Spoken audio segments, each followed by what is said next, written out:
Assalamualaikum warahmatullahi wabarakatuh.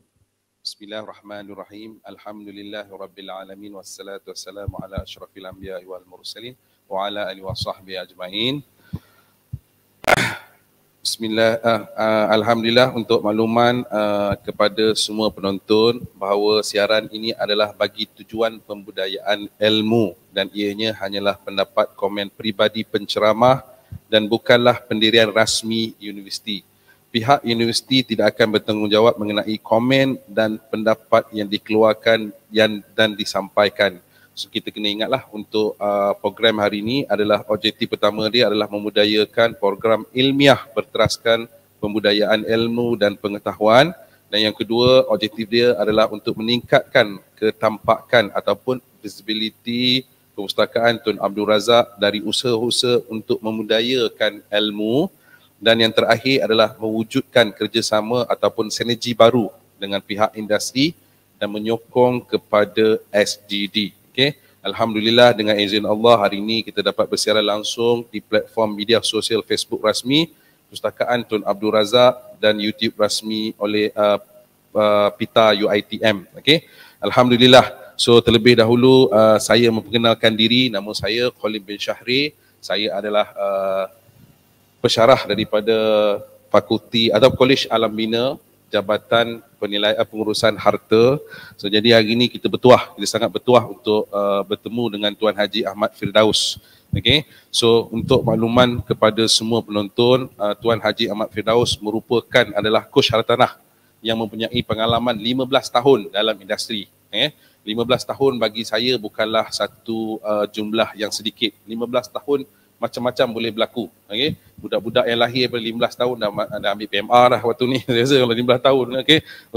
Dan 15 tahun dalam sektor korporat, dan beliau seorang pelabur, penulis dan juga penceramah bebas dalam bidang harta tanah serta perniagaan. Okay. Untuk makluman semua, Tuan Haji Ahmad Firdaus memiliki sarjana muda ekonomi daripada Universiti Kebangsaan Malaysia.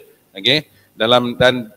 Profil beliau pernah menceburi bidang kewangan dalam salah sebuah syarikat telekomunikasi antarabangsa ataupun sebagai kredit analisis. Kredit analisis ni bukan orang yang biasa-biasa. Okay. So untuk pengetahuan penonton juga, beliau merupakan seorang RAN. Okay. Seorang RAN, dan antara kejayaan-kejayaan beliau terlalu banyaklah untuk saya himpunkan dekat sini. Beliau juga merupakan seorang liputan media masa banyak juga kat Sinar Harian, Prospek Harta Tanah, Mingguan Wanita dan TV Al-Ajirah, dan beliau berkongsi mengenai pengalaman beliau dalam sektor harta tanah. Okay. So antara pencapaian beliau, saya cuba sebutkan dua je lah. Okay. So beliau merupakan pengarah, pengarah di syarikat Media Pro Ventures Sdn Bhd, dan beliau telah melatih lebih daripada 2,000 orang perunding harta tanah. Okay. Dan beliau mempunyai 11 buah buku. Ada 11 buah buku. Kalau tak silap saya lebih kurang dalam 9 dalam berbentuk fizikal dan 3 dalam bentuk online. Maksudnya 3 ataupun 4 dalam bentuk online. Okay. So saya rasa untuk buku yang terakhir yang beliau ada adalah 11 jerat harta tanah. Okay. So antara buku-buku yang terkenal adalah Soul, Kunci Ini Milik Siapa. Itu antara buku beliau lah. Okay. So untuk pergi lebih lanjut, saya rasa tak perlulah saya cerita lebih lanjut mengenai Tuan Haji, dan saya minta nanti Tuan Haji sendiri ceritalah. Okay, untuk lebih lanjut. Okay. So cuma untuk hari ni, topik untuk hari ni saya akan ulas sedikit sebelum kita pergi lebih lanjut. Okay. So bila kita bercakap pasal harta tanah ni, harta tanah selalu kita perkara yang pertama yang kita patut kaitkan adalah ekonomi, keadaan ekonomi semasa. Okay. So kalau kita tengok sekarang, kalau tengok topik hari ni, layakkah aku membeli rumah, persediaan memiliki rumah. Okay? Kita tahu kita telah mengalami fasa pandemik pada tahun 2020. 2021 dikenali sebagai tahun kebangkitan daripada COVID. Tahun 2022 dikenali sebagai tahun recovery daripada financial. Dan tahun 2023 dikenali sebagai tahun peperangan. Kesusahan lah. Okay, slow session dan sebagainya. Okay. So kalau kita lihat daripada keadaan ataupun siri-siri yang berlaku tu, banyak perkara yang kita harus fikirkan. Okay. Antaranya adalah adakah isu eligibility ni, eligibility kelayakan kita kelayakan kepada pemuda, pada pelajar, adakah layak untuk memiliki rumah pada masa akan datang? Adakah isu COVID menyebabkan juga kita hilang pekerjaan dan sukar untuk memiliki rumah? Adakah financial crisis yang sedang berlaku, okay, juga menyebabkan kesukaran untuk kita membeli rumah? Ataupun adakah disebabkan world financial crisis, local financial crisis yang menyebabkan demand and supply berlakunya mismatch, okay, berlaku ketidakseimbangan pasaran di dalam pasaran, okay. So bila berlaku tidak keseimbangan pasaran menyebabkan harga harta tanah menjadi lebih tinggi, mungkin disebabkan kos ataupun mungkin jumlah ataupun supply yang diberi terlalu rendah disebabkan developer nak cover kos. Itu persoalan-persoalan yang banyak. Akan tetapi kalau kita lihat daripada sudut lain, recession berlaku daripada tahun 1985, kita ada recession 1997, kita ada recession pada tahun bubble.com tahun 2000, kita ada recession pada tahun 2008 sebagai subprime crisis. Masih ramai pelabur yang making profit, okay, membuat keuntungan daripada krisis ekonomi tersebut. Okay. Jadi hari ini kita bawakan seorang pakar, coach harta tanah untuk berkongsi dengan semua rakyat Malaysia, lebih lagi warga perpustakaan Tun Abdul Razak dan warga UiTM, untuk kita lihat apakah perkara yang kita patut ambil kira, okay, sebelum kita membeli rumah, dan apakah kelebihan yang patut kita gunakan pada kerajaan ataupun bantuan yang telah diberikan pada keadaan semasa sekarang. Okay. So saya memohon untuk Tuan Haji memperkenalkan diri dan teruslah kepada untuk topik pertama kita pada pagi ini. Okay, bismillahirrahmanirrahim. Assalamualaikum warahmatullahi wabarakatuh. Terima kasih kepada Tuan Moderator. Saya kenalkan sekali lagi lah, nama saya Sir. Nama saya Mat Firdaus Mahmud. Sebenarnya Mat Firdaus Mahmud, dari segi background saya macam Tuan Moderator kata tadi lah, saya dulu belajar dalam bidang ekonomi. Degree saya bidang ekonomi, bekerja dalam telco industri hampir 15 tahun. Jadi dan juga saya melibatkan diri dalam bidang harta tanah ni secara official dia 2015 lah. 2015 ni barulah saya pertukaran saya menjadi daripada seorang credit analyst menjadi seorang real estate negotiator. Jadi hari ni topik yang saya kongsikan ni adalah lebih pengalaman saya. Orang kata saya bukan sifu, saya tak boleh guna perkataan sifu tu. Tapi saya kongsi apa yang saya tahu dan apakah pengalaman yang saya ada. Jadi mungkin pengalaman saya berbeza dengan pengalaman pemain-pemain industri ataupun pakar-pakar hartanah orang dalam industri. Jadi saya frame siap-siap, saya hanya kongsi pengalaman saya sahaja. Jadi dia tak ada kaitan dengan dengan pakar-pakar dalam industri hartanah lah pertama. Kedua, macam saya dalam bidang hartanah ni, saya ingat bila kegawatan ekonomi, saya habis belajar tu tahun 1999. Tadi Tuan Moderator kata kita gawat 97, 99 tu masih lagi gawat sebenarnya. Masa saya habis belajar tu masih lagi gawat. Tapi saya teringat masa saya habis kerja tu, alhamdulillah lah, saya menganggur lebih kurang dalam 5 hari je masa tu. Saya habis 10 hari bulan 3 tak salah saya dapat kerja 15 hari bulan 3. Tapi masa tu kita dapat temporary staff lah masa tu. Yang kerja, dan masa saya bekerja tu, tahun 2000 tu mak saya dah paksa beli rumah. Tu saya kata pengalaman saya. Tahun 2000 tu mak saya kata dia satu rumah di Taman Sentosa di Hulu Langat, saya ingat. Rumah tu ada rumah kos rendah lah. Jadi mak saya kata beli rumah tu, harga murah je 68,500. Tapi kita bawa kerja gaji baru 1,800 masa tu kan. Tapi sebab mak suruh beli tu dah tak ada apa. Kita tak ada pilihan dah. Kita tak ada pilihan. Jadi saya belilah tahun 2000, saya beli satu rumah 68,500. Rumah tu sampai sekarang ada lagi dan harga semasa lebih kurang dalam 500-550,000 sekarang ni. Sebab ada pembeli yang offer saya 550,000. Jadi masa tu saya kata okay, tak apalah, beli dengan keadaan terpaksa sebab mak suruh beli. Jadi masa beli ni saya tak boleh lah tukar kereta sebab kita first time beli rumah. Tengok kawan-kawan masa tahun tu lah. Ramai-ramai orang pakai masa tu Satria, orang pakai apa kereta-kereta yang agak apa, wajah Proton Aerobac tu kan. Dia kata tengok je masa tu tak boleh nak pakai. Sebab apa, kita beli rumah yang pertama. Macam terpaksa. Tapi maksudnya kelayakan kita ada tapi terpaksa lah. Itu kata kalau kita kaitkan dengan pembeli hartanah, masa ni support pa dan ma lah. Maksudnya papa dan mama lah jadi deposit tu mak bagi sikit. bulan-bulan kita bayar. Jadi itulah rumah pertama yang saya beli, dan sampai sekarang lah, kalau kata tahun 2000 saya beli, tahun 2023 dah 23 tahun lah saya beli rumah ni. Rumah ni walaupun terpaksa beli, tapi dia punya value memang meningkat. Cuma sekarang ni rumah ni kosong lah. Bapak saya meninggal tu, bapak saya balik kampung dan rumah ni kosong. Ini rumah pertama yang saya beli lah. Rumah kedua saya beli, rumah yang 2021 saya beli satu rumah. Saya kenal satu awek masa tu, bawa awek lah kenal masa tu kan. Janganlah ikut formula tu. Masa saya bertunang tu, saya dah beli satu rumah di Taman Penama Indah saya beli. Ini tahun 2001, 138,000. Harga semasa 300,000, dan rumah ni saya dah jual lah. Rumah ni saya dah jual dah. Sebab saya beli jual rumah ni, masa tu gaji saya ingat. Gaji saya 2,000 lebih kat masa tu. Lepas kahwin duduk mak mentua, nak save bajet. Jadi rumah ni saya sewa kan. Saya sewa. Lepas tu masa saya nak beli rumah ketiga saya di Taman Pinggiran USJ ni, tahun 2004 tu saya jual lah rumah yang tu. Sebab masa tu kalau kita belajar nak beli rumah ni, kalau banyak sangat rumah, bila nak apply loan nanti kalau gaji kita versus kita punya komitmen tu tak lepas. Jadi saya kena lepaskan rumah saya ni, dan saya beli rumah ni lah. 183,000 saya beli tu tahun 2004. Rumah ni pun saya dah jual lah tahun lepas. 660,000 saya jual rumah ni. Jadi adalah siri-siri rumah yang saya beli dan saya jual. Dan saya jual ni, saya kata bila kongsi hari ni ialah pengalaman. Pengalaman kita nak kata dari segi nak beli rumah, layak ke kita beli rumah? Bagi saya semua layak untuk kita beli hartanah, dengan syarat bagaimana kita nak menguruskan profil kewangan. Profil kewangan ni pembelanjaan kita lah. Itu mungkin dalam topik-topik kita cerita kebanyakan kita dulu, saya lah masa bekerja dulu, bila saya dapat gaji, saya belanja dulu. Lebih baru saya simpan. Dululah macam tu kan. Tapi bila perjalanan waktu tu sebenarnya, salah macam tu rupanya. Bila waktu sebenarnya dalam kita dapat gaji ni, kita simpan dulu. Lebih itu barulah kita belanja. Jadi kalau kita belanja dulu nak tengok simpan, memang tak ada lah.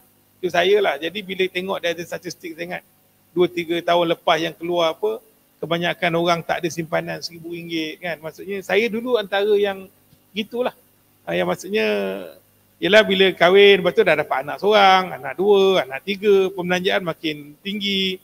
Lepas tu rumah pun nak bayar tak cukup duit. Maksudnya lah kerajaan keluarkan boleh bayar rumah pakai duit EPF. Jadi itulah proses yang saya lalui untuk dalam bidang hartanah. Dan paling seronoknya bila saya masuk dalam bidang hartanah, saya terlibat secara langsung lah menjadi real estate negotiator. Barulah saya tengok rupanya industri hartanah ni satu industri yang sangat best sebenarnya. Walaupun dia ada turun naik dalam sekongsi kita, ada kegawatan ekonomi ciri-ciri yang berlaku, tapi masih lagi kawan-kawan saya dan industri hartanah yang masih lagi beli rumah, sama ada mereka beli secara subsid ataupun mereka beli secara lelong. Ada juga mereka beli dengan projek-projek under construction, di mana pemaju menawarkan offer-offer yang menarik sebenarnya. Cuma bagaimana kita nak punya peluang tu dengan ilmu lah. Jadi ilmu tu yang akan buat kita berjaya ataupun tak berjaya dengan bantuan Allah, insya-Allah. Dan ilmu tu pun perlu ada jugalah 2-3, sebab ilmu saya selalu kongsikan, ilmu akan datang dengan 3 perkara. Pertama, dia datang dengan bacaan kita. Kedua, ilmu akan datang dengan kita punya pengalaman. Kadang-kadang kita tak ada pengalaman, kita perlu pengalaman, kita punya ilmu datang dengan orang macam lah, orang dalam industri, dengan kawan-kawan kita third party yang berkongsi ilmu dengan kita. To justify bahawa ilmu yang kita dapat tu betul dalam industri, dia boleh diimplement, boleh dilaksanakan dalam kehidupan kita. Itu permulaan saya lah. So kalau dengar balik kesimpulan daripada Tuan Haji kita pada pagi ni, kita tengok yang pertama, kalau nak beli rumah, dengar cakap mak.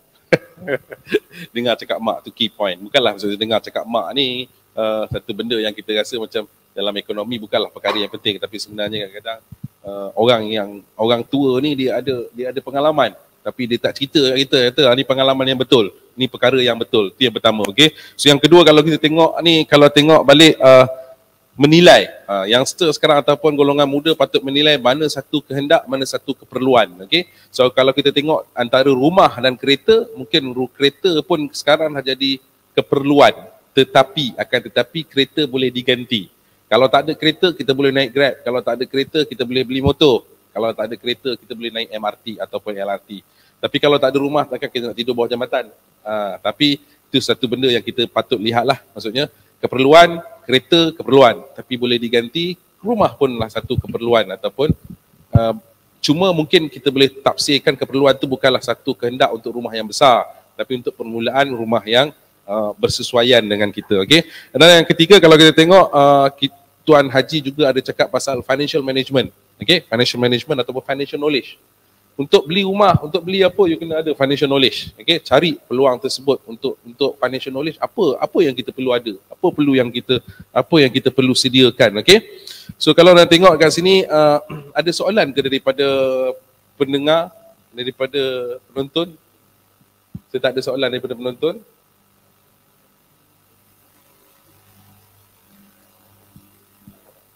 Okey, soalan pada penonton. Okey, Puan Asma Sabtu. Pada pandangan tuan, apa punca utama harga rumah mahal?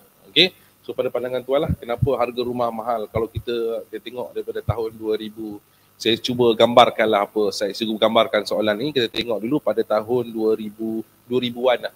Tuan Haji beli rumah pada harga 68,000. Dalam tempoh 20 tahun, harga tersebut boleh naik sampai 550,000. 20 tahun, satu peningkatan sebanyak, boleh dikatakan sampai dah rasa 300-400% lah ni. Peningkatan sampai 400%. Apakah faktor yang menyumbang kepada harga rumah mahal?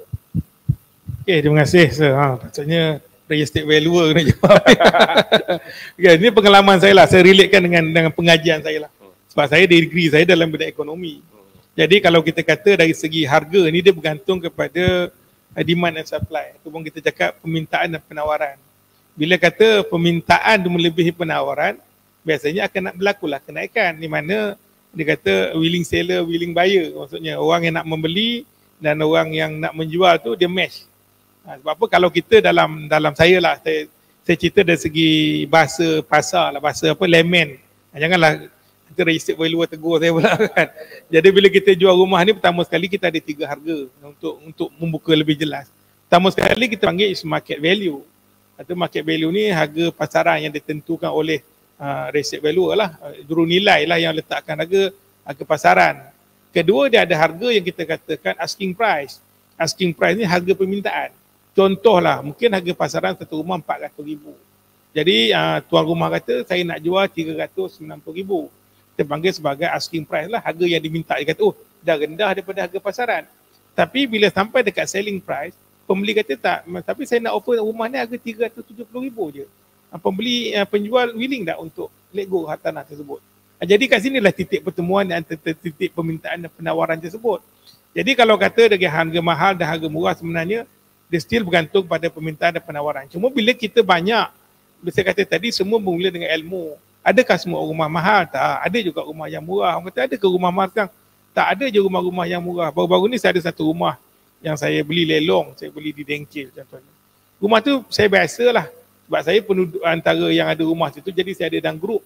Ada orang yang jual rumah 170,000, 180,000. Tapi sekarang saya ada satu tuan rumah tu, dia WhatsApp saya, dia kata dia nak jual rumah dia 120,000 saja. Dia kata saya nak jual 120,000. Saya kata okey, kalau 120,000 saya nak jual. Jadi kat sini dia kata, murah. Dia kata, saya bagi tahulah.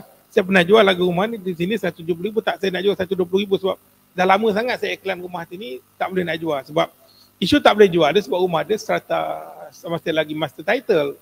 Rumah yang terbengkalai lebih 10 tahun terbengkalai, lepas tu pembaju baru take over siapkan. Jadi bila dia master title lebih daripada 10 tahun ni, isu je nak mendapatkan pinjaman daripada pihak bank ni, tak banyak bank yang bagi.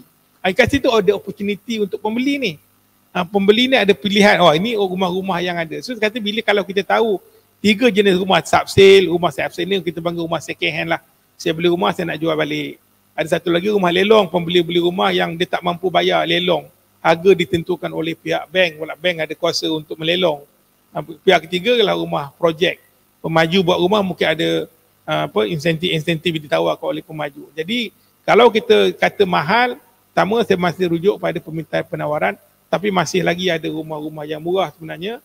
Kalau kita berbaik, nak baik dengan siapa itulah, baiklah orang yang macam real estate valuer ni, orang dalam industri yang tahu, kita kenal dengan real estate negotiator, ataupun orang yang memang biasa, kawan-kawan saya memang aktif dalam bidang lelong ni, mereka ni pun, saya bukannya tahu semua kalau nak lelong saya kena cari juga orang lelong sebab diorang yang main hari-hari tengok apa listing-listing lelong ni kan.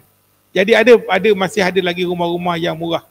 Cuma kita kena bijak tujuan kita nak beli rumah sebab macam saya cakap tadi, kita beli rumah ni bukan nak beli rumah impian mula-mula. Kalau nak impian tu mungkin sampai certain level.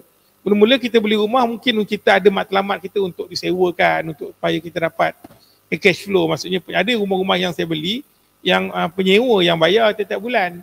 Saya tak bayar pun. Maksudnya saya beli mungkin bayar bank 500, 700 lagi tu mungkin ada pihak-pihak yang penyewa tu kena bayar kan lah. Tengok kawan-kawan buat macam tu. Jadi perlu bijak lah.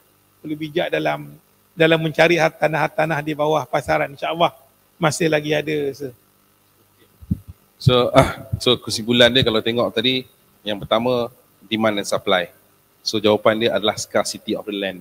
Scarcity atau kekurangan tanah lah menyebabkan demand tu naik, supply tu kurang. Lepas tu yang kedua, dalam keadaan kesempitan ekonomi yang menyebabkan harga rumah mahal dan sebagainya, kita kena cari peluang. Kita kena cari peluang dan orang yang betul untuk mengenali apa itu pasaran harta tanah, apakah unit yang boleh yang terdapat dalam pasaran, dan apakah unit yang boleh dibeli dan yang tidak boleh dibeli. Okey. So untuk soalan berikutnya, okey. Statistik 2002 menyatakan bahawa bilangan pembeli adalah sedikit berbanding rumah yang dibina. Pada pandangan panel, mengapakah ini berlaku?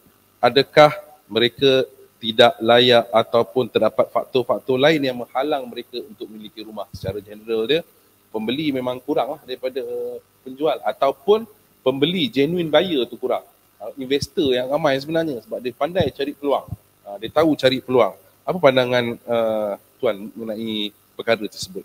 Ini kalau kita tengok balik sebenarnya, kalau tengok dari statistik lah, anggaran lebih kurang setahun lebih kurang dalam plus minus dalam 300,000 unit rumah terjual. Melibatkan lebih kurang dalam 140 bilion lebih kurang. Itu lebih kurang dalam data-data yang ada lah. Tapi sebenarnya kalau kita tengok kenapa orang tak beli rumah, pertama sekali saya masih berkait dengan ilmu.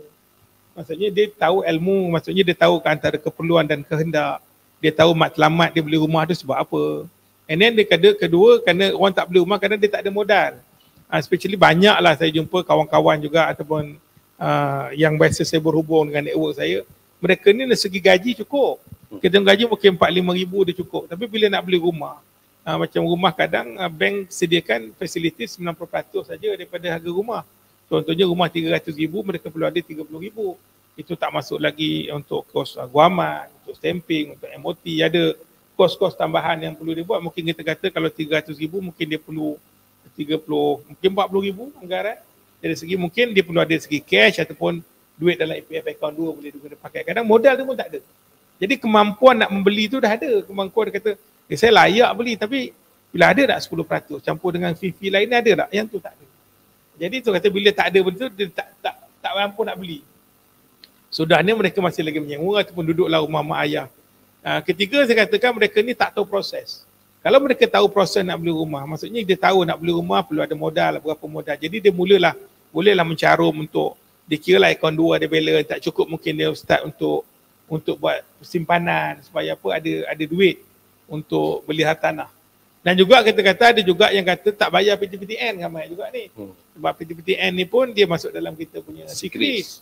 Jadi kalau tengok kadang-kadang bila datang tengok 70 bulan, 50 bulan tak bayar, maksudnya mereka tak pernah bayar PTPTN. Tapi PTPTN ni dia isu yang agak fleksibel sebenarnya. Mereka boleh je kalau kata mereka nak beli rumah, mereka boleh pergi ke PTPTN untuk bayar royuan, untuk reschedule balik bayaran diorang lah. Boleh buat reschedule balik, PTPTN akan keluarkan surat, boleh pakai surat reschedule tu untuk buat pinjaman. Tapi kena settle lah hutang. Sebab apa? Bank tak mengenal kita, bank hanya mengenal daripada kertas yang kita bagi. Itu kata pentingnya kita dalam buat financial profile. Jadi kita pergi sana, bank tak tahu, bank tahu gaji kita 4,000, kita panggil nak kira debt service ratio ataupun debt burden ratio, kita punya komitmen gaji versus kita punya komitmen bulanan kita kan. Kat situ yang bank akan menilai kita mampu ke tak mampu. Dan berikutnya memang kita tak ada niat lah. Memang kita tak ada niat nak beli. Kita kata tak apalah duduk mak-mak pun okey. Kita tak ada niat nak beli. So bagi saya, pengalaman saya ni saya kongsi kenapa orang tak beli rumah. Base pengalaman saya ni antara faktor-faktor yang mengapa orang masih lagi tak membeli rumah. Kalau dia ada niat, insya-Allah dia akan ada jalan-jalan yang akan diusahakan untuk mencapai matlamat untuk pemilikan hartanah. Itu jawapan saya. Okey, terima kasih Tuan Haji. Okey, kalau kita tengok tadi Tuan Haji ada explain pasal tak ada ilmu, tak ada modal, tak tahu proses, tak mampu, tak ada niat dan masalah financial dan sebagainya. Bagi saya yang paling penting adalah kena jumpa orang yang betul, mesti ada ilmu. Sebab apa pembelian harta tanah ni melibatkan terlalu banyak perundangan, terlalu banyak faktor ekonomi dan faktor-faktor lain. Contoh faktor fizikal dan sebagainya. So kalau dah ada niat yang baik untuk membeli, ada niat yang baik untuk investment, pergi cari orang yang betul, yang tahu pasal market dan tahu pasal pasaran dan tahu selok-belok pembelian harta tanah dan dapat consultation daripada mereka. Saya rasa sekarang consultation free saja. Free consultation. You can find it anyway. TikTok pun banyak. Okay? Cuma jangan fall pada skim yang salah sajalah. Okay? Ada juga skim-skim yang kat luar kat salah. Okay. So sebelum kita pergi lebih lanjut, kita tengok soalan daripada penonton. Ada tak soalan daripada YouTube? Kita tengok. Okay. Siti Hasniza Rosman, pada pandangan Tuan Haji, berdasarkan keadaan ekonomi yang mencabar kini, pembeli rumah subsale atau rumah baru yang lebih baik. So kita ada sekarang dengan keadaan ekonomi ini, so berbagai-bagai isu lah timbul, deposit, harga rumah yang mahal. Dan kita juga tidak harus lupa terlalu banyak bantuan kerajaan yang berikan. Sama ada direct daripada bantuan kewangan ataupun dalam bantuan bentuk fizikal. Okay? So daripada segi bantuan keadaan ekonomi sekarang, Tuan Haji rasa mana? Adakah rumah subsale ataupun rumah yang under construction lebih baik? Jawapan ni sebenarnya dia semua baik sebenarnya. Semua baik. Maksudnya kalau kata kita rumah subsale, kita lebih bersedia. Subsale ni maksud kita dapat pembincangan awal dengan tuan hartanah ataupun pemilik harta ataupun real estate negotiator lah. Kita boleh bincang dari segi harga. Kita tahu kita boleh minta macam kata mungkin kita kenal real estate negotiator ataupun kita kenal pegawai bank yang boleh bantu kita untuk kira kelayakan gitu. Jadi kelayakan kita tu berbalik pada purpose kita beli. Jadi rumah subsale pun masih ada lagi sebab dia demand and supply. Jadi masih ada lagi rumah-rumah yang maksudnya dijual sebenarnya di bawah harga yang sepatutnya orang jual. Mungkin kata 300,000, mungkin ada kita akan jumpa tuan rumah kata apalah 270,000 saya jual. Saya lego je lah sebab saya dah minta orang jual rumah saya dah 6 bulan dah tak terjual. Akan ada. Begitu juga rumah dari segi yang ditawarkan oleh pemaju-pemaju. Ada juga pemaju, janganlah kita cari rumah impian kita. Kalau rumah impian kita mungkin mahal. Tapi ada pemaju-pemaju yang memberikan insentif yang menarik yang kita rasa maksudnya kita boleh beli dengan rumah tersebut. Dan bila keadaan ekonomi kita tekan, ada satu lagi sebenarnya ialah pasaran lelong. Kalau tengok kawan-kawan saya post dia ada grup-grup Telegram, saya tengok sekali imbas tu macam rumah lelong ni makin banyak. Saya tengoklah. Mungkin saya salah sebab saya bukan dari industri. Dalam grup saya tu tengok rumah lelong tu macam makin banyak sebenarnya. Jadi ini pun juga opportunity ialah dia ekonomi begitulah kan. Betul. Jadi bila ada yang terkesan akan ada peluang-peluang yang datang pada golongan-golongan tertentu. Jadi rumah-rumah lelong ni pun ada juga. Cuma rumah lelong ni kita perlu ada ilmu nak beli sebab apa? Kita pastikan cara nak melelong. Sebab rumah ni lelong ni pun ada banyak jenis-jenis lelongan. Lagi persediaan modal kita nak beli sebab kita nak ambil kira juga kos-kos yang ditinggalkan oleh vendor lama, mungkin kerosakan, mungkin ada cukai-cukai yang kita nak kena bayar. Jadi mungkin rumah tu ada caveat ke apa. Perlu ada ilmu untuk rumah lelong. Jadi secara general saya kata tiga-tiga industri, rumah subsale, rumah yang disediakan oleh pemaju ataupun rumah lelong ni ada peluang untuk kita beli dan kita tahu matlamat kita nak beli tu untuk apa. Okey, terima kasih Tuan Haji. So kalau nak tengok tadi penonton tanya dua market. Tuan Haji tambah lagi lelong punya market. Okey. So sekarang kita ada subsale.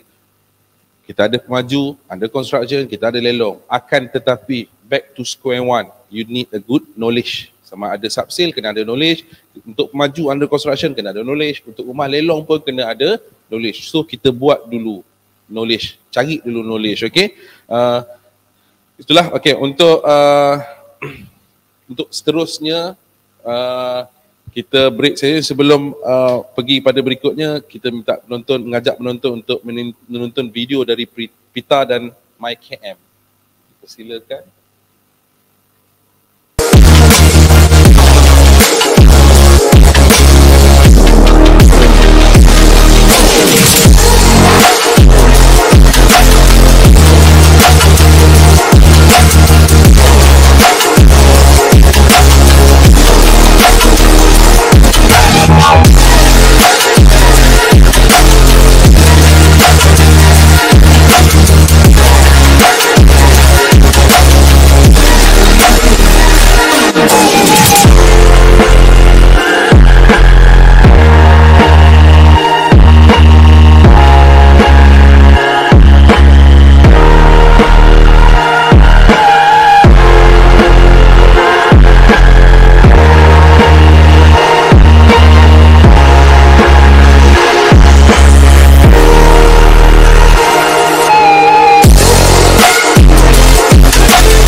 Assalamualaikum. Kita balik semula kepada sesi yang kedua. Kalau kita tengok tadi kita dah bincang on subsale. Kita ada cerita pasal under construction dan rumah lelong. Whatever it is, knowledge. Itu benda yang paling penting. Okay. Kalau tengok Tuan Haji, kita pada tahun 2020 kita mengalami satu fasa yang dikenali sebagai COVID-19. Kita ada fasa recovery dan sekarang kita ada financial krisis ataupun lebih dikenali sebagai slow session di mana ekonomi kita dalam keadaan yang sangat slow. Okay? So kalau kita tengok dalam kuadran ekonomi ada 4 kuadran, antara salah satu kuadran dia adalah kuadran recession dan recovery. Dua yang terakhir adalah recession dengan recovery. Adakah sekarang kita berada dalam fasa recession? Itu yang pertama. Dan soalan kedua, adakah waktu ini adalah waktu terbaik untuk memiliki harta tanah? Okey, terima kasih. Okey, kalau kita tengok balik saya, ini pengalaman. Saya selalu cakap base pengalaman saya. Nanti orang cakap saya ni base pengalaman saya sebab saya bila saya dalam pengalaman saya membeli harta tanah ataupun sebagai real estate negotiator ni, transaksi yang saya urus pengalaman saya. Dan saya kait sikitlah dengan pengalaman saya dalam bidang ekonomi. Bila kita duduk dekat bahagian bottom, dekat bawah, dekat recession ni sebenarnya. Recession ni kita dengar macam lama sangat kan. Kita dengar 2000, patut 2021 datang pula COVID, 2020 COVID. Masuk 2023, duk bottom ni lama sangat. Nak masuk recovery kata bila nak masuk recovery? Maksudnya nak masuk dengan keadaan ekonomi kita yang masih lagi mencabar lagi ni, dengan keadaan negara kita, dengan keadaan dunia Rusia dan Ukraine dan sebagainya. Dia masih lagi dekat di tahap tu. Jadi kalau saya tanya saya, bila masa yang sesuai beli tanah ni, semua masa pun sesuai sebenarnya. Sebab peluang tu akan datang dekat setiap masa. Jadi kalau kata dekat bawah ni sekarang, mungkin kalau kita tengok, mungkin dari segi lelong tu ada. Lelong ataupun untuk subsale mungkin ada vendor-vendor yang agak terkesan nak menjual cepat pun ada lagi.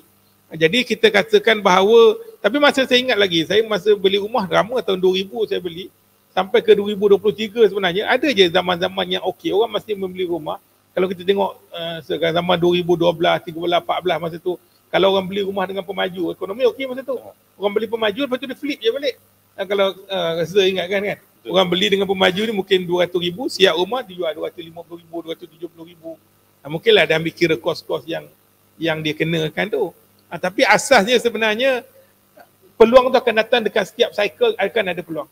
Baik dekat top, baik dekat kita punya kita nak jatuh, sama dekat bottom, masuk dekat recovery part pun sebenarnya masih lagi ada peluang-peluang. Cuma saya kata tadi dia perlu bijak. Dan bijak dan persediaan. Kita bila kita nak beli harta tanah ni, kadang-kadang bila kita tak persediaan, kita kata market dekat bottom, kita cakap dekat bottom, tapi persediaan kita tak ada deposit. Dari segi financial profile kita tak ada profile yang cantik untuk dapatkan pinjaman. Ada je kalau orang berniaga tu berjalan boleh. Ada je kerajaan sediakan SJKP untuk apa? Untuk peniaga-peniaga yang memang tak ada account secara proper, dia boleh apply. Ada skim-skim yang disediakan untuk membantu mereka untuk membeli harta tanah. Asasnya memang kena ada persediaan. Jadi persediaan tu kalau ada dekat mana pun, dekat atas ke, pergi dekat bottom pun, dekat recovery part tu, insya-Allah akan ada peluang-peluang yang ada. Kalau kita tahu peluang tu kita nak cari kat mana, so saya kata balik-balik ilmu tu lah, ilmu dan network. Ilmu tu saya kata perlu ada network, perlu cari yang nombor 3, saya cari cara nak ilmu tu dengan pengalaman orang lain. Kadang-kadang saya pun tak ada pengalaman, kadang kena jumpa orang lain. Game macam ni pun ada juga kita fikir, maksudnya ada peluang-peluang yang luar dalam kita punya skop ilmu yang kita ada. Okay, terima kasih Tuan Haji. Kalau tengok balik jawapan dia tak ada lain. Back to square one, knowledge, dan yang paling terbaik adalah mencari peluang dalam keadaan ekonomi recession, peluang dalam keadaan ekonomi recovery, ataupun peluang dalam keadaan ekonomi inflation. Sama, kita kena cari peluang. In the end of the day, fit to your objective, cari peluang, making profit, get out from the market. Itu jawapan dia. Tapi kalau tak nak, tak ada siapa yang boleh arah, tak ada siapa yang boleh halang, anda akan terus ketinggalan. Okay? So kita tengok soalan daripada penonton daripada YouTube. Kita tengok ada soalan lagi untuk kita bantu. Okay. Daripada Encik Muhammad Suhaimi Abdul Kudus. Assalamualaikum warahmatullahi wabarakatuh. Waalaikumsalam. Boleh bagi tips untuk anak muda beli rumah di kawasan Klang Valley. Klang Valley ni terlalu besar tengok kan. Tapi kita tengok Klang Valley dan suburban area. Ada tak dia punya tips untuk dibeli rumah pada anak muda? Kalau kata pertama sekali untuk kena kaitkan nombor satu ialah bila kita nak beli hartanah, pertama sekali Sebon dah cakap dah tadi, kita dah kaitkan dengan ilmu. Jadi pertama sekali kita kaitkan dengan sumber-sumber ilmu dulu tu. Maksudnya sumber-sumber maklumat pertama sekali kita boleh tanya pakcik Google gitu. Pakcik Google sekarang banyak kita tengok sekarang di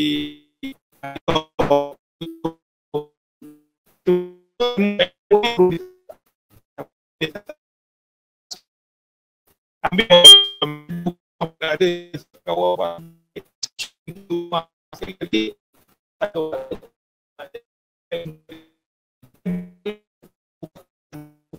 kita ada buka kalau saya ada sebelah buku tu 11 derita hartanah. Maksudnya kan kena tahu, kita nak beli rumah yang apa yang ada caveat ke, rumah yang bermasalah, nak beli rumah lelong pada ni ataupun contoh rancangan hartanah macam kita hari ni. Kita contoh rancangan hartanah hari ni, kita tanya kawan-kawan, kita tanya ejen hartanah, kita tengok YouTube dan di blog-blog pun ada je sebenarnya perkara-perkara yang dikaitkan dengan apa dengan ilmu-ilmu yang berkaitan. Tapi asalnya bila kita nak beli hartanah ni, saya kata nombor satu, bila kita dah ada ilmu, ialah nombor satu saya kata persediaan kita nak beli. Persediaan kita dari segi persediaan financial profile, kewangan kita. Kita kena tahu bila kita nak beli rumah berapakah modal yang perlu ada, satu. Kita dah tahu modal. Contohnya kita dah tahu, ada tak rumah murah di Kelang Valley? Banyak. Kalau kita beli di KL sana banyak rumah-rumah flat. Rumah-rumah ada di BKL, kita beli di apa di Salak Selatan pun ada. Kalau di center Wang Semaju, banyak je rumah-rumah rumah-rumah flat masih ada, dan mereka ni pun kenapa dia tak boleh naik? Sebab rumah ni dia ada syarat-syarat nak beli. Kerajaan pun dah bantu dia, ada syarat-syarat nak minta. Kalau Selangor lembaga perumahan punya syarat untuk beli rumah low cost. Jadi orang yang rumah nak kedua, ketiga tak layak nak beli. Tangga gaji dia pada syarat nak beli. Jadi untuk rumah ni naik sangat tinggi sebenarnya adalah limit-limit dia. Jadi untuk tu kita mampu beli. Bila kita dah tahu kemampuan kita dah tahu bajet kita dah tahu gaji kita tu sebenarnya, kita dah boleh kira dah. Melalui gaji kita tu berapa kelayakan kita. Mungkin kita ambil one third je lah. Kalau gaji 3,000 kita kata kita nak beli rumah yang bulan-bulan mungkin 1,000. Kalau 1,000 harga rumah berapa kita kali dengan 200, kita panggil rule 200. Kalau kata rumah, kalau bulan-bulan 1,000 kita boleh bayar, maksudnya kita boleh beli rumah yang harga 200,000. Kan 200,000 lebih kurang, 200,000 bagi 200,000 lah. Jadi beli 200,000. Jadi kita dah boleh survey dah rumah yang 200,000. Jadi untuk beli rumah 200,000 berapakah modal yang kita perlu? Contoh dia kata-kata 10% kita perlu ada 20,000. Mungkin modal-modal lain mungkin ada 6-7,000 lagi. So kita kena ada lebih kurang dalam 25,000, 27,000 lah. Modal mungkin kos-kos dia ambil 30,000. Gunalah akaun 2 tak cukup, kita kena ikhtiar kalau untuk ada keperluan yang memerlukan kita membeli hartanah. Kalau itu dah cukup ada pengetahuan dah kita carilah rumah yang kita nak beli tu. Dan berikutnya kita tanya balik, kenapa kita beli rumah? Adakah kita beli rumah nak beli sendiri, nak duduk sendiri, ataupun kita beli rumah mungkin kita nak sewakan balik? Jadi kita tanya, purpose kita beli rumah tu sebab apa? Kan? Jadi tujuan mungkin saya beli rumah tu, pertama mak paksa. Macam tu kan, terpaksa. Nombor 2 saya beli sebab saya nak kahwin. Nombor 3 saya beli rumah sebab saya dah ada anak-anak, saya nak rumah selesa, saya lebih kepada saya. Lepas tu bila dah ada LMO, rupanya dalam beli hartanah beli juga rumah yang ada pelaburan. Kita beli balik dan kita laburkan. Ada kawan-kawan saya dulu masa belajar dulu. Tapi masa tu tetap belajar dia beli rumah. Masa bantuan mak dia lah, mungkin loan mak dia apa semua tu. Dia ambil bilik kecil dia duduk. Dan lagi 2 bilik tu dia sewa pada kawan-kawan. Masa tu kita tak tahu apalah kau, bilik besar lah kau duduk. Kita duduk fikir macam tu. Rupa bilik kecil dia duduk, master bedroom dengan bilik kedua dia sewa kepada kawan-kawan. Jadi indirectly rumah pun dia boleh jaga. Bulan-bulan bank pun kawan-kawan yang masa dekat belajar dulu yang tolong bayar untuk dia. Jadi kena bijak lah sebenarnya. Okay, ini end of the day. Balik tu scale one kita cakap knowledge, cari pengalaman orang, belajar, tanya pakcik Google, tanya orang yang betul lah. Okay, so kita masuk kepada soalan yang keempat. Kita tengok, okay, apakah saranan Tuan untuk dikongsikan kepada penonton mengenai tips pemilikan rumah? Adakah golongan yang disenaraikan hitam dan sikris masih layak untuk memiliki rumah? Kita tengok kita ada sikris, kita ada sitos, kita ada liability kewangan daripada kadang-kadang daripada kad kredit dan sebagainya. So apakah tips on financial part supaya kita layak ataupun para penonton layak untuk memiliki rumah ataupun dia ada plan? Apa plan dia buat? Betul. Jadi rasa saya dah pernah hutang RM500. Lepas tu tak pernah bayar. Ya. Lepas tu lagi 3 bulan, pinjam lagi 500, agak-agak bagi dah kat saya. Tak bagi dah. Tak bagi. Kalau kita sebagai manusia lah. Lepas tu saya mungkin jumpa kawan ketiga. Saya kata, nak pinjam 500. Kau dulu bukan kau hutang ke dengan Sir Khalim, kau tak bayar pun. Agak dia nak bagi dah saya pinjam. Dia pun tak bagi juga. Begitulah dalam konsep kita nak meminjam dengan pihak bank. Bank ni dia tahu everything dan kena ingat. Semua hutang kita, kecuali hutang kita semua ni dia rekodkan di Sikris. Maksudnya kita beli rumah, beli kereta, PTPTN semua dia report di Sikris. Dan Sikris ni dia akan tunjuk 12 bulan kita punya hutang tu. 12 bulan lah, ni ada 12 bulan kita punya cara kita rekod kita pembayaran kita. Kalau pembayaran ada kosong semua tu, cantik lah. Ada satu bayar. Ada satu sebulan tak bayar. Okey lagi. Ada dua, tapi kalau banyak sangat dua tu pun bank dah mula, kau ni dah 2 bulan tak bayar, boleh ke nak pinjam hutang baru. Nombor 3, kalau ada 3 minta maaf. Merayulah macam mana pun, air mata darah keluar pun. Kalau ada 3 bulan tak bayar, saya pernah submit bank satu Malaysia, saya pernah submit. Klien saya nak juga, saya submit semua bank, semua reject. Pengalaman saya. Maksudnya memang kalau ada 3 tak boleh. Jadi saya kata, kita pandai mengurus. Pertama sekali, bila kita nak beli tanah, pertama sekali kita kena tahu simpanan kita. Simpanan yang perlu kita kena buat perancangan kewangan kita antara keperluan dan kehendak macam saya cakap tadi tu. Kat mana kita nak simpan duit kita tu? Satu, simpanan perlu ada. Kedua, kita manage kita punya Sikris ni. Ni hutang kita. Mungkin kita tak ada kereta, PTPTN pula, ada kata ada PTPN. 80 bulan tak bayar. Kan contohnya kan. 80 bulan macam mana budak ni PTPN pun tak bayar, macam mana nak pinjam. Jadi on paper tu dah tak boleh dah. Jadi perlu nak mengutang ni perlu bijak menguruskan hutang. Ada setengah-setengah tu kredit kad. Kredit kad kalau tidak Sikris ni dia boleh tengok kita punya limit. Kalau tengok situ, kalau kita pandang situ, dia ada berapa kredit limit kita, berapa kita pakai. Kalau kredit limit 5,000, kita pakai dah 4,800. Jaga bank pun tahu, jadi maksimum pakai ni kan tak pernah bayar. Jadi benda-benda tu sebenarnya mengganggu kelayakan kita untuk meminjam. Walaupun gaji kita cukup. Kita tahu kita kata gaji kita tinggi. Jadi mungkin kita beli kereta contohnya. Semua akan direkod di sini. Jadi bagi saya, untuk orang yang nak membeli rumah ni, persediaan. Itu saya kata profil kewangan ni sangat penting. Profil kewangan ni, persediaan kita nak beli tanah ni, mesti kita tahu di mata bank tu kita cukup syarat. Kita tahu kalau kita dia panggil DSR lah, debt burden ratio ataupun debt service ratio tu, pendapatan kita tu versus kita punya komitmen tu tak boleh 60% ataupun 70%, tak boleh lebih. Komitmen kita tak, maksudnya tak boleh lebih lah, pembelanjaan kita tak boleh lebih daripada 70% ataupun 60% daripada hutang yang kita ada tu. Jadi kena bijak. Bila nak beli rumah ni kena pandai. Kena pandai merancang kewangan juga. Kalau tidak memang hancur lah. Okey, terima kasih Tuan Haji. Saya tengok, saya tambah lagi daripada Sikris ni, untuk penonton di rumah, bukan sekadar PTPTN. Saya dengar kata Shopee, hutang Shopee pun keluar dekat dalam Sikris, hutang Touch and Go pun keluar dalam Sikris. Sebab Shopee offer 60 kali bayar dan sebagainya. Sebab apa dia kena hati-hati. Dia satu lagi sebenarnya. Dia kalau Sikris, kadang-kadang bank dia tengok sitos. Ada satu lagi dia panggil sitos. Dia tengok sitos. Sitos kadang-kadang kita ada hutang bil telefon pun keluar. Jadi mungkin kita pun dah tak ingat dah. Jadi yang kat situ bank kata minta kita clearkan. Sitos ni dia ada semua lebih detail. So hati-hati untuk youngster, ni masalah paling besar untuk golongan muda, financial management. Okay. So untuk saya tengoklah soalan daripada penonton. Ada soalan daripada penonton, mungkin kita boleh tengok ni adalah soalan yang terakhir daripada penonton. Okay. Ini nama dia apa ni? Luck Hobels. Okay. Apa pandangan tuan tentang isu menyewa lebih banyak wang,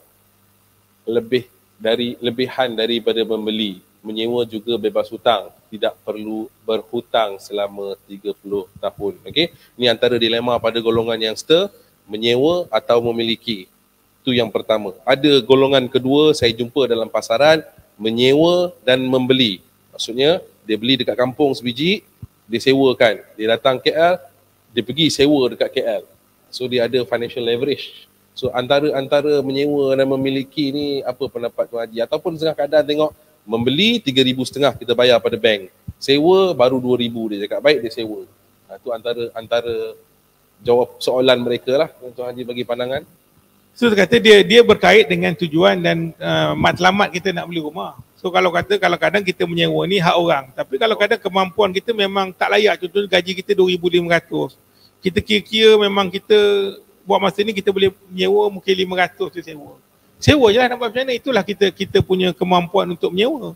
Tapi sampai satu level, mungkin ada orang yang pendapatan dia tinggi dan dia nak secure dari segi penyewa ni, dia boleh ambil rumah dia. Kadang kita dah buat cantik-cantik dah, kadang keinginan manusia ada keinginan, ada keperluan dan kehendak.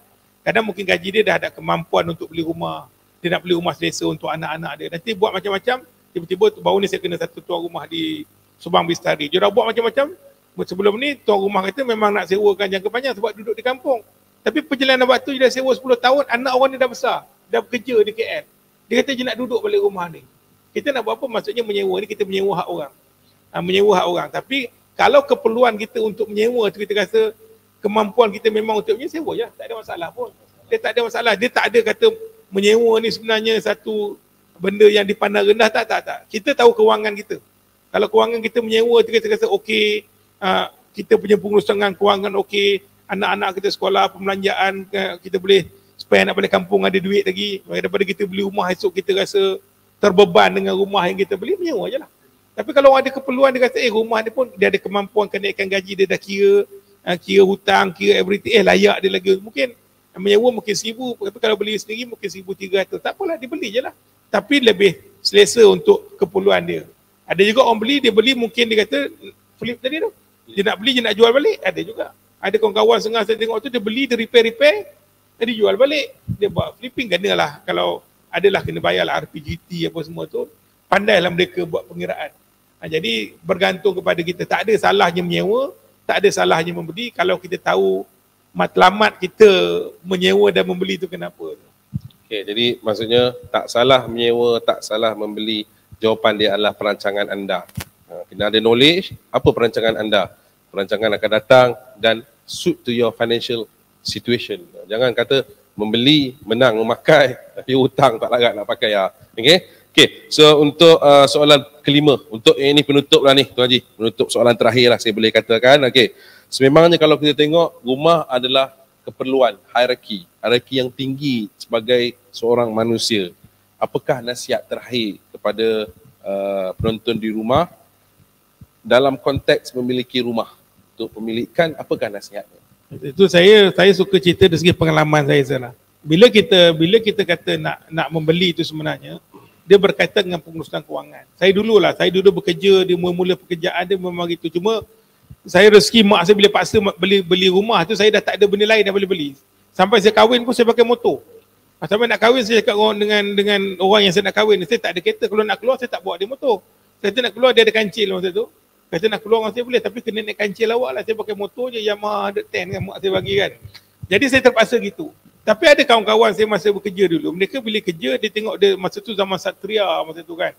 Wah, diorang beli kereta. Walaupun sekarang tu Wibira Aerobat, diorang beli kereta. Jadi pengurusan kewangan ni paling penting.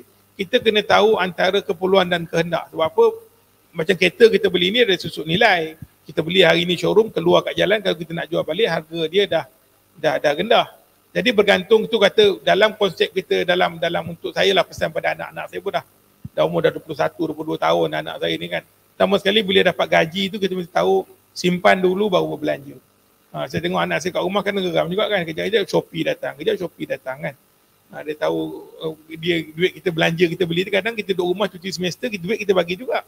Dia duduk beli-beli, kita marah lah. Sebab apa sebenarnya dalam konsep mesti tahu menyimpan. Kita ajak cuba menyimpan dulu.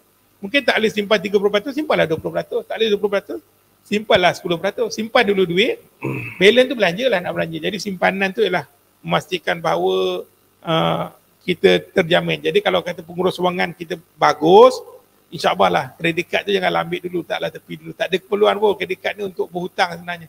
Kalau tak ada keperluan untuk anak-anak muda lah. Sebab ramai saya tengok kawan-kawan yang bankrupt ni sebab kredit kad. Kalau tengok data-data pun banyak. Jadi tak perlu ambil kredit kad dulu. Hidup dengan apa yang adanya. Sekarang ni banyak keperluan Grab ada. Kan? Banyak je keperluan yang ada. Makan ala-ala kadar je lah. Nak pastikan bahawa perjalanan hidup ni bukan hari ni. Kalau umur panjang tu, proses dia lama untuk kita nak menikmati hidup yang lebih tenang. Lebih tenang. Okey. Terima kasih Tuan Haji. Kita ada pula ada penonton tanya lah soalan. Sebelum saya tutup last ni soalan terakhir kita ambil daripada penonton. Kita tengok apa soalan dia daripada penonton.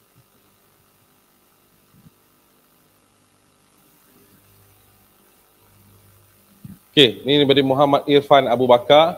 bolehkah kalau nak jual balik rumah tanpa menggunakan perkhidmatan rent, adakah rumah yang dijual selepas 5 tahun tidak dikenakan RPJT? So saya rasa soalan ni bukan 5 tahun, 6 tahun sepatutnya. Okay? Boleh tengok, boleh ke kalau tuan rumah nak jual rumah tak payah pakai rent? Boleh. Boleh, tak ada masalah. Boleh, tak ada masalah. Kalau dia ada ilmu, dia tahu rumah tu, maksudnya nak beli rumah ni dia tahu, maksudnya dia tahu okey harga demand dan supply ni berapa harga. Janganlah kadang dia nak jual sendiri tapi rumah 300,000 nak jual 600,000. Tak boleh lah. Kalau dia ada ilmu boleh. Kedua, dia tahu dari segi proses jual beli. Maksudnya dia tahu proses jual beli hartanah ni bagaimana. Ketiga, mungkin dia tahu dia ada pembeli ni, dia boleh guide pembeli untuk dapat pinjaman. Kadang pembeli dia tahu, kena tanyalah. Pergilah bank tanya buat pinjaman. Ketiga, mungkin segi peguam yang mewakili dia tahu. Kalau dia tahu proses jual beli rumah ni, jual lah sendiri. Tak ada masalah pun. Real Estate Indonesia kita membantu segi channel periklanan kita tak sama. Orang lain mungkin kalau nak jual rumah, mungkin dia gunakan Mudah atau guna platform-platform. Cuma kalau rent ni dari property guru, property durian property, semua channel dia akan gunakan lah advantage untuk rent ni. Tapi kalau ada knowledge, dia ada pengetahuan, jual lah sendiri. Tak ada masalah. Untuk RPJT ni sekarang ni memanglah lebih 5 tahun dan berikutnya. Macam saya cakap 6 tahun ke atas tu sebenarnya dah tak kena dah RPJT. Dah tak kena RPJT. Jadi RPJT ni, Revenue Property Gains Tax ni, dah tak kena dah. Mereka bolehlah jual, tak payah lagi risau. Tak ada soalan lagi. Tak ada masalah. Tak ada masalah. Okey. So untuk itu kita pada hari ini kita tengok rumusan. Saya nak buat sedikit rumusan lah. Okay, pada pandangan saya pagi ni kita dah membincangkan tips-tips yang diberikan oleh Tuan Haji untuk memiliki rumah. Okay. Antara perkara yang paling penting yang pertama adalah knowledge. Okay. Pengetahuan kita mengenai pasaran dan pengetahuan kita mengenai pembelian, cara pembelian, apakah channel-channel yang kita kena pergi, apakah yang kita kena check sebelum kita memiliki sebuah rumah. And then kita tengok yang paling penting adalah financial management. Okay? Financial knowledge on management. Macam mana kita punya financial knowledge with the current situation. Okay? Untuk current situation mungkin kita tengok golongan muda banyak bankrupt. Sebab apa? Credit card elakkan. Okay? Mungkin financial knowledge kita, okay, golongan muda nak beli rumah. Boleh tak beli rumah tanpa deposit? Boleh. Tapi ada cara. Knowledge kena cari. Okay? Dan jumpalah pada orang yang betul untuk memberi pendapat dan pandangan. Sebab apa? Kalau kita tengok sekarang, knowledge yang ada dalam pasaran terlalu banyak. So kita kena cari orang yang boleh bagi knowledge tanpa kepentingan. Bukan kepentingan peribadi ataupun kepentingan kewangan. Dia bagi knowledge tu, knowledge dia ikhlas. Bukan knowledge yang berselindung dan sebagainya. And then kalau kita tengok, yang paling penting adalah stakeholder dalam industri. Kita ada private stakeholder, kita ada government stakeholder. Pemegang-pemegang taruh dalam perindustrian ni kena bagi pandangan, kena pastikan ada affordability house dan sebagainya lah. So untuk yang terakhir, saya nak tengok pandangan Tuan Haji untuk conclude kita punya perbincangan pada hari ini. Okay, terima kasih. Jadi alhamdulillah bagi saya satu platform yang bagus sebenarnya, sebab saya kongsi dari segi pengalaman saya sebenarnya. Pertama sekali segi persediaan, kalau saya berada di UiTM, jadi saya suka cerita dari segi anak-anak muda lah. Anak-anak muda ni pertama sekali perlu sedia dari segi perancangan kewangan sangat penting.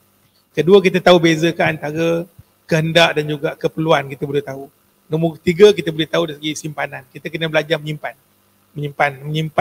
dan keempat, persediaan untuk beli hartanah. Kita mesti tahu knowledge persediaan nak beli hartanah ni, modal, cara nak beli, kaedah nak beli rumah yang kita rasa mampu. Dan nombor 5 ialah istiqamah dalam kita buat semua perkara ni. Istiqamah semuanya datang dengan ilmu. Kalau kita ada semua perkara ni, insyaAllah dia memudahkan kehidupan kita, melapangkan fikiran kita. Ini pengalaman kita lah. Sebab jenis ni kita dah lalui dah lama dah belajar dah 20 tahun dah habis belajar sampai 99 dah dekat 23, 24 tahun dah tu. Jadi pesan untuk anak muda, kena ada semangat yang kuat lah. Sebenarnya hidup ni tough. Hidup ni tough lagi Tuan. Terima kasih Tuan Haji untuk perkongsian hari ini. Semoga Allah membalas jasa Tuan Haji, memberi ilmu kepada pelajar dan pada penonton di rumah. Mungkin ilmu ni satu hari berguna kepada mereka dan anak-anak cucu mereka untuk memiliki harta tanah di Malaysia. Okay. So untuk hari ini saya mengucapkan ribuan terima kasih bagi pihak UiTM dan pihak PITA kesudian Tuan Haji untuk hadir pada hari ini. Okay. So untuk sebelum kita tamatkan program kita pada hari ini, saya akan bacakan aplikasi untuk beberapa promosi daripada Perpustakaan Tun Abdul Razak. untuk aplikasi mobile perpustakaan UiTM Pita. Okey. So aplikasi ini dikenali sebagai UiTM Library Mobile. Kemudahan aplikasi ini sangat membantu dalam proses pembelajaran Open Distance Learning ataupun ODL lah. Okey. So antara kelebihan penggunaan Pita Mobile Apps, warga UiTM ataupun warga universiti boleh mendapatkan informasi tentang koleksi dan perkhidmatan perpustakaan, memudahkan penggunaan untuk menyemak akaun pinjaman dan pemulangan dan bahan perpustakaan yang ada. Kita ada latest information, boleh check dekat dalam this app. Memudahkan penggunaan pengguna menggunakan kad pelajar staff dengan menggunakan QR code di aplikasi mobile app. QR code saja dah boleh bantu. Okay? So untuk itu kita saksikan video khas Pita Mobile Apps ni. Dia akan bantulah.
Okey, Alhamdulillah. So kita sampai kepada penghujung. So untuk program hari ini kami berharap informasi ataupun ilmu yang dikongsikan oleh Tuan Haji boleh memanfaatkan kepada penonton dan warga UiTM. So dengan itu kita akhiri program hari ini dengan Assalamualaikum warahmatullahi wabarakatuh.